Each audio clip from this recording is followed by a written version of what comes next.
Benvenuti nel nostro Face to Face. Andiamo subito a presentare con una scheda introduttiva l'ospite di questa puntata. Gentile, garbato, mai fuori le linee. Un vero gentleman del calcio siciliano, prima da calciatore e poi anche da allenatore. Con noi Paolo Calafiore. Benvenuto. Grazie delle parole, degli aggettivi. Ti sei identificato? Sì, sicuramente sì. Benissimo. Allora attenzione, come al solito saranno 7 domande che non sono piccanti però, che cercheranno un po' di scoprire il personaggio Paolo Calafiore. Allora, la prima. In questo calcio fatto di compromessi, sottomissioni, incompetenze, tu come ti trovi? Non alleno in questo momento, quindi già la ti risposta sto è dicendo. sufficiente? No, non credo. No, dico che uno in certi casi si deve un po' adeguare a quello che magari devi uscire un po' e farti fare un po' di karakiri da solo, cioè nel senso che negli ambienti dove non ti ritrovi, e molte volte non ti ritrovi, specialmente nell'ambiente dilettante, devi cercare di andare avanti e se c'è qualcosa che va al di fuori di quello che sono le tue vedute, devi adattarti. I famosi compromessi, no? Sì, purtroppo nel dilettantismo c'è molto da fare dei compromessi, insomma. Sbagliando alcune volte, secondo te? Qualche volta ho sbagliato, devo dire la verità, qualche volta dovevo tirare per la mia strada e qualche volta che ho cambiato perché pensavo di adeguarmi, poi alla fine ne ho pagate le conseguenze. E non è perché uno è troppo buono, ma perché forse ama troppo il pallone. No, molte volte sai, tu nei dilettanti vorresti fare il professionista come hai sempre fatto, da giocatore, da quello che hai imparato nell'ambito da giocatore, lo puoi fare anche da allenatore. Però poi alla fine ti ritrovi che c'è tanto dilettantismo che non riesci a seguire la cosa e quindi già pensi che la situazione non è organizzata come vuoi tu e allora ti adatti, però poi alla fine le paghi le conseguenze. Ne paghi le conseguenze. Quanto oggi un allenatore deve spendersi per riuscire a raggiungere certi obiettivi? Si deve spendere tanto.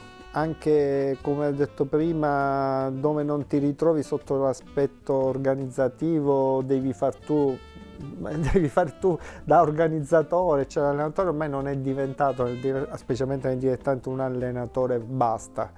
Deve fare l'allenatore, deve fare lo psicologo, deve fare il dirigente. Però immagazzina comunque anche lui esperienza, no? Sì, chiaramente fai esperienza dove però ci sono situazioni dove a te non dovrebbero interessarti e devi fare un pochettino, come dire, adeguarti a questa cosa e continuare a farlo. Sicuramente il fatto di fare esperienza da allenatore o fare l'esperienza anche gestionale è sicuramente importante. Chiaro. Sulla situazione anche psicologica dei giocatori è importante perché cominci a conoscere tanti caratteri, cominci a conoscere come devi trasmetterti, a cercare di farti capire da certi caratteri, quindi tutto ciò ti migliora. Ti forgia anche. Esatto, ti forgia, ti dà quella possibilità un domani di non sbagliare, di non fare gli stessi errori. Nel corso della tua vita calcistica ci sono stati dei bivi importanti e determinanti? Sì, dei treni che sono passati e che non ho preso a volo. È una frase fatta, ma è così. Fai conto che io a 17 anni ho fatto l'esordio in Serie B col Palermo e capitò l'occasione di andare a Bari, che andò lì Catuzzi che faceva l'allenatore in seconda al Palermo, passò a Bari ad allenare la primavera del Bari inizialmente e lui mi voleva a tutti i costi lì a Bari. Abbiamo fatto tanto, però poi la società si mise contro il Palermo e disse che non doveva avvenire questo passaggio. Quindi quel treno lo hai perso? L'ho perso perché quell'anno poi il Catuzzi diventò allenatore in prima perché Materazzi fu esonerato e diventò lui allenatore e portò 6-7 giocatori della primavera a giocare in B e si salvò. Paolo, a chi devi dire grazie per far sì che questa tua esperienza sia una esperienza sempre da ricordare?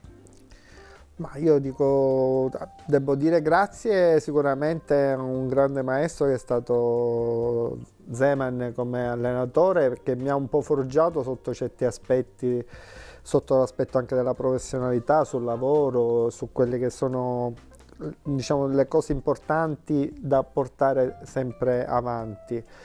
Come devo ringraziare tanti allenatori che ho avuto che nel loro piccolo mi hanno dato sempre un quantum in più per poter essere poi quello che sono. Quindi hai assorbito sì, praticamente se parliamo di qualcosa. calcio chiaramente è questo. Poi se devo parlare sotto l'aspetto penale devo dire grazie a mio padre che Ci mi ha mancherebbe. dato I quell'educazione e quella genitori diventano cosa sempre sicuramente è fondamentali. fondamentale. È vero. Senti, il rovescio della medaglia invece adesso, su questa domanda che ti ho fatto precedentemente, ci sono persone a cui volentieri diresti qualcosa? Non voglio sapere i nomi, eh?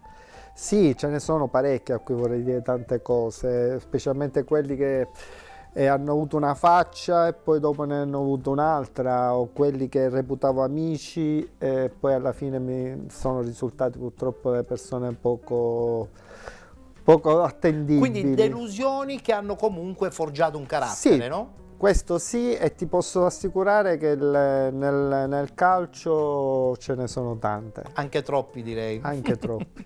Senti, famiglia e pallone spesso e volentieri camminano insieme, però c'è sempre qualcuno che vince e prevarica l'altro. La famiglia, devo dire che sono stato fortunato nel senso che, diciamo, sia mia moglie sia, insomma, mi ha dato spazio per poter, Ti è stata diciamo, vicina, sì, insomma. non mi ha mai limitato sotto certi aspetti e non ha mai posto delle situazioni perché sapevano benissimo che il calcio è vita, è la mia vita, da giocatore, da ragazzino fino a adesso che faccio l'allenatore, chiaramente è diventato un punto importante nella mia vita. Quindi la famiglia cammina invece Sì. insieme al percorso della tua Sì, crescita. sì, figurati che ho una mamma di 85 anni che ancora adesso mi segue Che come storia! allenatore, mi chiama, vuole sapere il risultato, vuole sapere come è andata la squadra, mi segue nelle partite, insomma. Bellissima, bellissima cosa. Senti, per chiudere, nella cassettiera che custodisce una parte della tua vita e non solo, quella sportiva, quale evento tira fuori qualcosa di emozionante per te? Ma stiamo parlando di carriera calcistica? Soprattutto. Ma io credo che gli anni che ho fatto alla Parma sono stati gli anni che Da allenatore? Da allenatore mi hanno dato un'emozione particolare perché era il primo anno che facevo di eccellenza, che non conoscevo la categoria, essere arrivati quarti con una squadra che doveva salvarsi e chiaramente Fu la rivelazione mi quell'anno.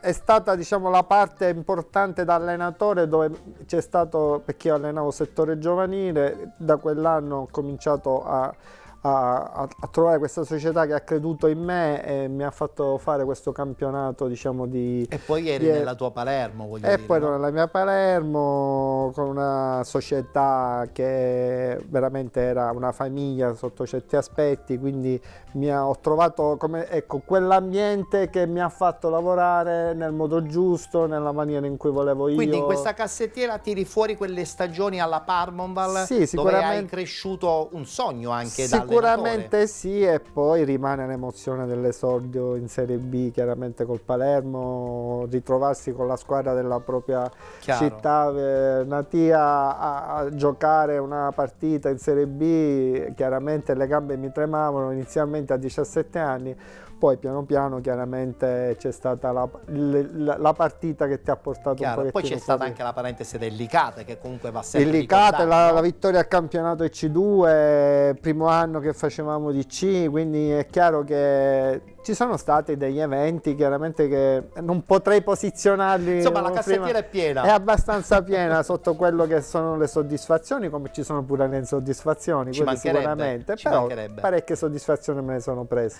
Grazie Paolo, ti sei raccontato come al solito in maniera molto libera e questa cosa ci fa piacere perché la trasmissione vuole svelare gli altri lati dei nostri ospiti. Grazie a te anche di questa bellissima esperienza. Grazie dunque a Paolo Calafiore, grazie per essere stati con noi anche in questa puntata di Face to Face. Appuntamento alla prossima.